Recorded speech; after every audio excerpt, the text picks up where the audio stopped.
asalaamaaleykum wa rahmatullah ñu ngi leen di nuyu di leen ziar yéen ñuy siiw ñëpp seen sama xalaat professeur ñu ngi lay nuyu di la ziar. ñu ngi lay fay sëñ Pape. Professeur plante la semaine tey garab gi nga xamante ni rose du désert lañ ko tuddee.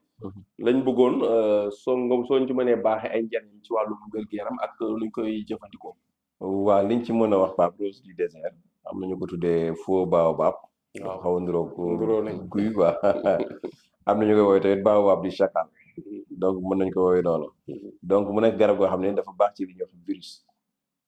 lépp loo xam ne virus la donc c'est antiviral. donc virus yi baax na ci moom mais aussi cancérigène la aussi. loo xamante ni baax na ci affaire cancer ak yu demee noonu. antioxydant la moom it baax na ci mais aussi cicatrisant la. donc da ngay gis ni kon baax na ci yu bëri yoo xam ne mën na ko faj. lu mel ni acné. mooy picc kanam yooyu.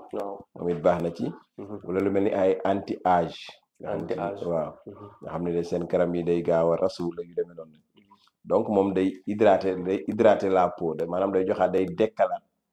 deru yaram da koy dekkalaat da koy dundalaat. surtout ñi nga xam dañoo am deru yaram bu wow.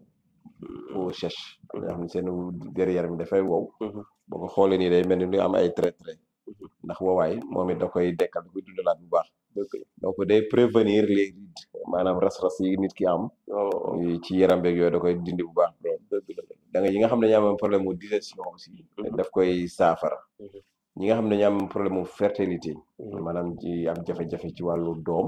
xam ne xëy na doom jafe na leen. moom aussi baax na ci bu baax. ñi nga xam ne aussi dañoo am problème accouchement.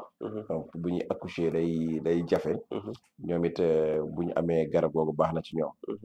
bu fekkente ni tamit ñi nga xamante ni xëy na bu ñu nekkee en état mu gaaw a wadd tuuru yu demee noonu. wala fausse kii nu mu tuddati. fausse couche. moom it baax na ci ñoom.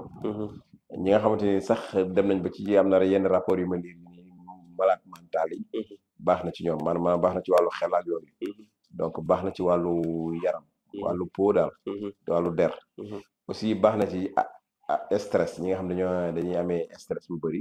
suñ koy jël baax na ci ñoom. baax na ci ay li ñuy wax toilette intime. maanaam jigéen ñi nga xam ne ba ci góor ñi sax jigéen ñi nga xam ne surtout.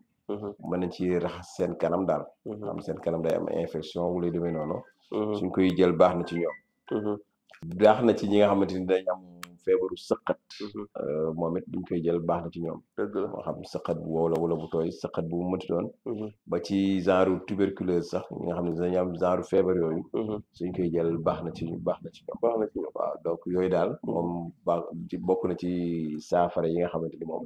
mën na ko saafara. d'accord loolu yaakaar naa leer na kon di ñaan xëy na ñi nga xamante ni ñëpp dañuy am ay jafe-jafe. buñ ko utiliser. yàlla def ci barke. te garab la goo xam ni kii rëyul waaw. arbuste la bu ndaw. comme ni nga wax tam ñu xëy na faux baobab comme guy bu ndaw. ornemental tam xëy na am nañu koy utiliser. ci mooy ñuy def ci fleurs yi seen. fleurs yi yeeg yooyu waaw. dañ koy utiliser loolu am na solo kon ñu xam ngay njëriñam. kon ni ñuy def mooy jox ko rendez-vous ñi ñuy suivre ba vidéo bii di ñëw ci benn huile essentielle boo xamante ni dégg ñu wax ban la. après wax ñu tam lan lay jëriñ ci wér-gu yaram ak fàttali ñu tamit nan lañ koy utiliser. incha allah ba neex yàlla. jërëjëf professeur merci jërëjëf. mbokki jullit yi mbokki taalibe yi ana ñi bëgg seen doom jàng alquran ju sell lool waaye itam ànd ko yarub lislaam bu wér lool. daaray alquran yi nii ji wuyoo daaray Serigne Modou Gueye Pire nekkoon jàngalekatub alquran bu ñu ràññee woon lool. waaye itam njiitu daara ji di wuyoo ci ki nga xam ne moom moo di docteur Ousmane Ndiaye nekk itam ku ñu ràññee lool fii ci réewum Sénégal. moo waral itam mu taxawal daara joo xam ne nag dafa fas yéene jàngal gone yi waaye itam yar leen ci diine ak lislaam mu nekk itam daaray alquran joo xam ne daaray internat la maanaam gone yi dañuy nekk ci ay conditions yu baax maanaam daaray moderne nag boo leen ko déggee mu di daara joo xam ne gone yi dañuy nekk ci ay bonnes conditions waaye itam di lekk bu baax ci noonee itam am nekkuwaay bu baax boo xam ne dañ leen di toppatoo lépp loo xam ne soxla nañu ko waaye itam itam ngir ñu mën a jàng alquran ju sell lool te wér loolu itam waral docteur Ousmane Ndiaye di xam la ne classe bu nekk 20 personnes rek lay daal di jër ngir gone yu mën a nekk ci ay bonnes conditions ñoo ko déggandoo daw leen gaaw yóbbu seeni doom ñu jàngal leen alquran ju sell lool te wér waaye itam di leen xamal ni képp koo xam ne itam bëgg nga sa doom jàng boo ñëwee da ngay daal di def sa inscription 75 000 francs waaye itam képp koo xam ni bëgg ngaa def mensualité 50 000 francs rek ngay daal di joxe ngir sa doom mën a jàng alquran ju sell lool te wér képp koo xam ne nag bëgg ngaa jokkoo ak ñoom